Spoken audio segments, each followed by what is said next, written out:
Hello दोस्तों, आज मैं आप लोगों को बृहस्पति और शनि जो प्लेनेट है वो बताऊंगा। ठीक है, इससे पहले मैं 4 ठो प्लेनेट करवा चुका हूं। ठीक है, अगर नहीं देखे हैं तो पिछला वीडियो में जाकर देख सकते हैं। ठीक है, आज मैं बृहस्पति यानी जुपिटर, इंग्लिश में इसको जुपिटर बोलते हैं। आप लोग को पहले वीडियो में भी बताया था कि आप लोग इंग्लिश और हिंदी दोनों में याद रखिएगा कि जुपिटर किसको बोलते हैं या फिर सैटर्न किसको बोलते हैं। ठीक है, तो देखिए यहाँ पे बृहस्पति के बारे में। बृहस्पति जो है सूर्य का सबसे बड़ा उपग्रह, मतलब कि सौर मंडल का सबसे बड़ा उपग्रह है। ठीक है, यहाँ पे देखिए ये कह रहा है, पहला नंबर पॉइंट है इसका कि सूर्य से दूरी के अनुसार 5वें स्थान का ग्रह है। ठीक है, जैसा कि आप लोग को बताया था कि सपोज कीजिए कि ये सन है और इससे ये पहला, दूसरा, तीसरा, चौथा और ये सबसे बड़ा जो उपग्रह है इसी को बोलते हैं जुपिटर। यही है सूर्य से दूरी के अनुसार। सन के बाद यह बुध, शुक्र, पृथ्वी, मंगल, उसके बाद आता है जुपिटर। ठीक है, और यही दोनों के बीच में एस्टेरॉयड रहते हैं। ठीक है, जिसको बोलते हैं क्षुद्र ग्रह।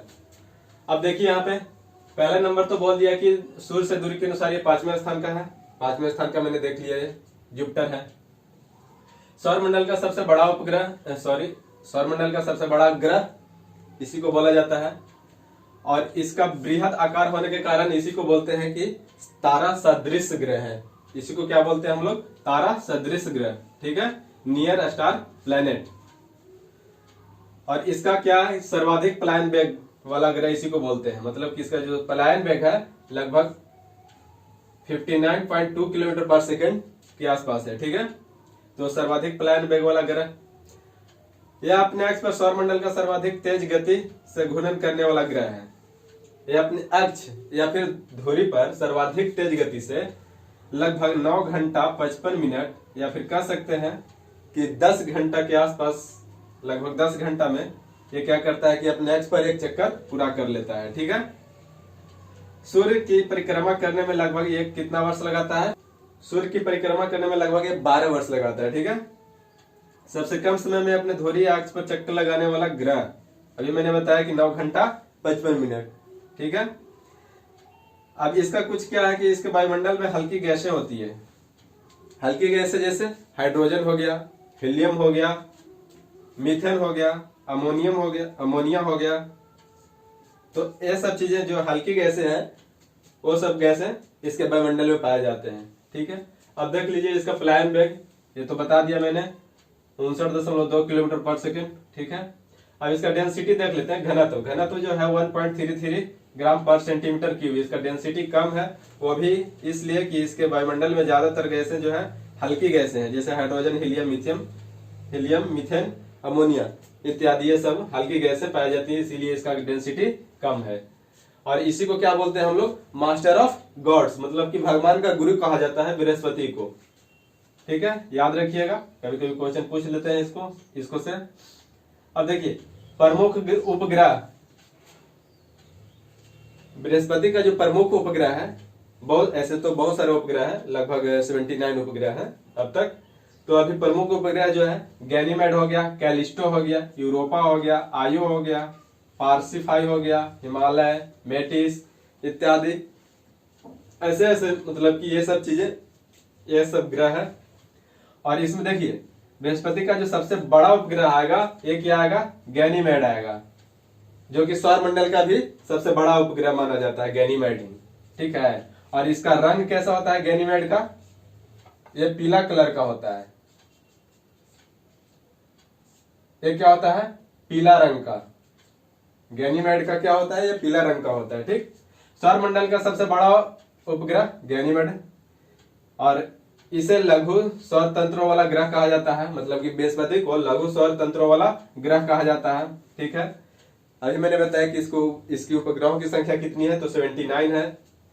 सौर मंडल का दूसरा सर्वाधिक उपग्रहों वाला ग्रह, ऐसे सर्वाधिक उपग्रहों वाला ग्रह जो हो गया है वो शनि हो गया है। पहले तो बृहस्पति था 63, और अब जो हो गया है इसकी उपग्रहों की संख्या 79, इसीलिए दूसरे पोजीशन पे चला गया और शनि का 82 हो गया। ठीक है, सर्वाधिक द्रव्यमान वाला ग्रह, अब देखिए ये सबसे बड़ा है इसका द्रव्यमान भी क्या है कि सबसे ज्यादा है, इसीलिए इसको बोलते हैं कि सर्वाधिक द्रव्यमान वाला ग्रह भी है, या फिर सबसे भारी ग्रह बोल सकते हैं। ठीक है, अब आइए हम लोग को, ये तो बृहस्पति था, अब आइए हम लोग शनि के बारे में देख लेते हैं, सैटर्न। ठीक है, तो दोस्तों अब आइए हम लोग शनि की ओर अग्रसर होते हैं, मतलब कि शनि को देखते हैं क्या क्या है शनि में पढ़ना हम लोग को। ठीक है, बृहस्पति मैंने पढ़ा दिया अभी, अब देखिए शनि में क्या क्या लिखा हुआ। और इससे पहले अगर आप लोग सब्सक्राइब नहीं किए तो सब्सक्राइब कर लीजिए, ठीक है, और लाइक कर दीजिए और बेल आइकन को क्लिक कर दीजिए। ठीक है, देखिए यहाँ पे कह रहा है कि सूर्य से दूरी के अनुसार ये छठे स्थान का ग्रह है। सूर्य से दूरी के अनुसार क्या है, ये छठे स्थान का, ये क्या था, सन है। ठीक है, ये सन है, तो ये बुध, शुक्र, पृथ्वी, मंगल, बृहस्पति, और ये जो है ये आपका सैटर्न आता है, शनि आ जाता है। ठीक है, तो 1 2 3 4 5, ये 6 नंबर के स्थान पे शनि आता है। ठीक है, तो सूर्य से दूरी के अनुसार ये छठे स्थान का है। ठीक है, शनि को आकाशगंगा सदृश ग्रह भी कहा जाता है। ठीक है, सबसे कम घनत्व वाला यह ग्रह है, लगभग इसका जो घनत्व है 0.69 ग्राम पर सेंटीमीटर क्यूब है, या फिर लगभग बोल सकते हैं कि 0.7 ग्राम पर सेंटीमीटर क्यूब। ठीक है, तो कहीं कहीं एग्जाम में घबराने की बात नहीं है, अगर 0.7 है तो 0.7 पे टिक करेंगे, और 0.69 है तो वो तो है नहीं। ठीक है, अब देखिए इसके वायुमंडल में मीथेन और अमोनिया गैस के बादल पाए जाते हैं। शनि ग्रह जो है इसके वायुमंडल में मीथेन मतलब कि CH4 और अमोनिया गैस NH3 या फिर NH4 बोल सकते हैं अमोनिया का। ठीक है, तो ये मीथेन और अमोनिया गैस पाया जाता है इसको में। ठीक है, इसे गैसों का गोला या फिर ग्लोब ऑफ गैसेस, क्वेश्चन पूछ देता है कि ग्लोब ऑफ गैसेस किस ग्रह को कहा जाता है, तो ये हो जाएगा आप लोग का शनि। ठीक है, और सबसे अधिक जो चपटा है वो शनि ग्रह ही है, तो हम लोग बोल सकते हैं कि सर्वाधिक चपटा मतलब इसका इंग्लिश में होता है आउलेट, तो सबसे चपटा ग्रह शनि को बोला जाता है। सर्वाधिक उपग्रहों वाला ग्रह अब बन गया ये शनि। ठीक है, इसका लगभग 82 उपग्रह हो गया है, और दूसरा सर्वाधिक वाला क्या हो गया, बृहस्पति हो गया, जिसका 79 हो गया। ठीक है, प्रमुख उपग्रह इसका देख लेते हैं कौन कौन से हैं। टाइटन, देखिए टाइटन बोल सकते हैं या फिर टिटान बोल सकते हैं, ये तो अंग्रेजी में उच्चारण का डिफरेंस हो जाता है। ठीक है, फोबे, रियो, लापेटस, इंसेलाइट्स, एटलस, थेथिस या फिर हेलन इत्यादि बहुत सारे उपग्रह, ये तो मेन उपग्रह है। ठीक है, अब देख लेते हैं उपग्रह के बारे में क्या क्या चीजें उपग्रह। अभी टाइटन जो है सबसे बड़ा जो उपग्रह है सौरमंडल का, वो तो गैनीमेड था जो कि बृहस्पति का था। ठीक है, लेकिन टाइटन जो है ये दूसरा सबसे बड़ा उपग्रह है सौरमंडल का। ठीक है, अब देख लेते हैं, देखिए पहले यहाँ पे टाइटन को लेकर चलते हैं।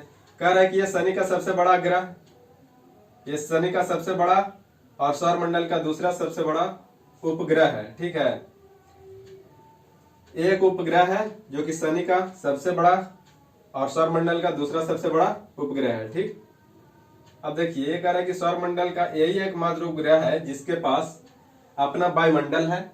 ठीक है, और इसके वायुमंडल में नाइट्रोजन और मीथेन गैस की अधिकता होती है, मतलब कि मीथेन गैस और नाइट्रोजन पाई जाती है। ठीक, ये टाइटन बोल सकते हैं, टिटान बोल सकते हैं, ये ऐसा उपग्रह है। ठीक है, और रिया जो है शनि का दूसरा सबसे बड़ा उपग्रह है। देखते हैं अब फोबे नाम का उपग्रह की कहानी है। ठीक है, तो फोबे जो है एक ऐसा उपग्रह है जो कि शनि के तो कक्षा में घूमता है, शनि के कक्षा में तो घूमता है। ठीक है, शनि के कक्षा में घूम रहा है, लेकिन क्या करता है कि घूमने की विपरीत दिशा में परिक्रमा करता है। घूम तो रहा, मान के चलिए क्लॉकवाइज घूम रहा है, तो परिक्रमा जो करता है, जो रिवोल्यूशन करता है, वो एंटी क्लॉकवाइज करता है। ठीक है, तो ये फोबे इसलिए जाना जाता है। ठीक है, आप लोग ध्यान में रखिएगा। लापेटस इसका भी अपना एक रुतबा है। लापेटस एक ऐसा उपग्रह है जिसका आधा भाग काला है और आधा भाग क्या है, उजला आ जाता है। ठीक है, तो ये अपने इसके लिए जाना जाता है। क्या है कि 1998 ईस्वी में अमेरिका ने शनि ग्रह के अध्ययन के लिए एक कैसनी नामक एक उपग्रह भेजा था। ठीक है, तो ध्यान में रखिएगा इसको कि 1998 में अमेरिका ने शनि के अध्ययन हेतु कैसनी नामक उपग्रह भेजा था। ठीक, अब देखिए रिंग क्रॉसिंग। एक रिंग क्रॉसिंग बहुत ही लाजवाब घटना है। ठीक है, प्रत्येक लगभग 14 वर्ष 7 महीने में एक खगोलीय घटना घटती है, जिससे शनि के छल्ले कुछ समय के लिए क्या होते हैं, लुप्त हो जाते हैं। छल्ले या फिर वलय बोल सकते हैं, जिसे रिंग क्रॉसिंग की संज्ञा दी जाती है।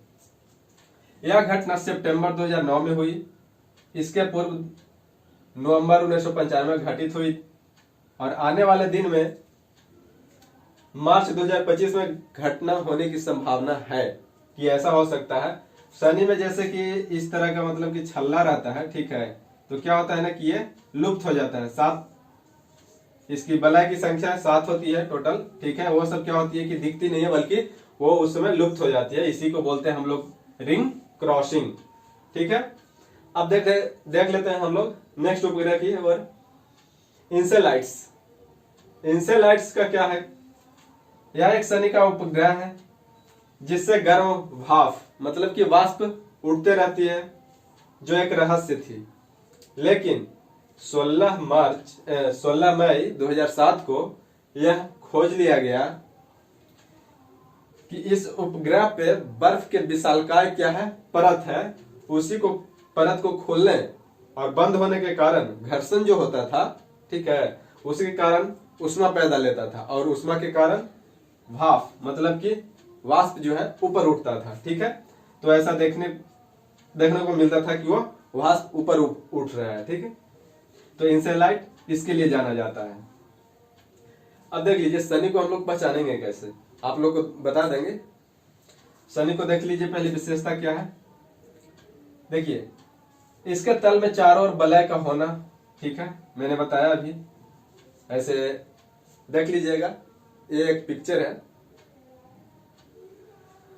इसमें देखिए ये जो पिक्चर है इसमें शनि मतलब कि बृहस्पति जो सबसे बड़ा है, उसके बगल में राइट साइड में एक शनि है। ठीक है, तो इसका क्या है कि चारों तरफ वलय है मतलब कि छल्ला है। ठीक है, और इसकी संख्या 7 होती है और आकाश में पीले तारे के समान क्या करता है, ये दिखाई पड़ता है। आकाश में जो है पीला तारा के समान ये दिखाई पड़ता है। ठीक है, तो ये थी हम लोग का आज का बृहस्पति और शनि मतलब कि सैटर्न इसको बोल सकते हैं इंग्लिश में। अब देखिए हम लोग हर एक वीडियो की भांति लास्ट में 10 क्वेश्चन, टॉप 10 क्वेश्चन कराते हैं। ठीक है, तो देख लीजिए टॉप 10 क्वेश्चन में क्या क्या है। दोस्तों अब देखिए टॉप 10 क्वेश्चन हम लोग 2 सैटर्न और बृहस्पति मतलब जुपिटर पढ़ लिए। अब टॉप 10 क्वेश्चन की बारी है लास्ट में। तो देखिए टॉप 10 क्वेश्चन में क्या क्या पूछा गया है। पहला नंबर क्वेश्चन है, विश्व में सर्वाधिक गर्म स्थल कौन सा है। तो विश्व में सर्वाधिक गर्म स्थल जो है इसको डेथ वैली बोलते हैं। Death valley. ठीक है, विश्व में दूसरा सर्वाधिक गर्म स्थल ये अल अजीजिया है। अल अजीजिया जो कि लीबिया में है। ठीक है, और ये जो डेथ वैली है ये यूएसए में, ये कैलिफोर्निया में पड़ता है। यूएसए कैलिफोर्निया में। ठीक है, विश्व में सर्वाधिक वर्षा वाला नगर, तो यह विश्व में सर्वाधिक वर्षा वाला नगर जो है हमारा इंडिया में मासिनराम में है। ठीक है, मासिनराम। ठीक है, मासिनराम इंडिया। विश्व की सबसे उत्तरतम राजधानी नगर, अब यहां पे ध्यान दीजिएगा, उत्तरतम राजधानी नगर पूछ रहा है, तो यह है रैकजैविक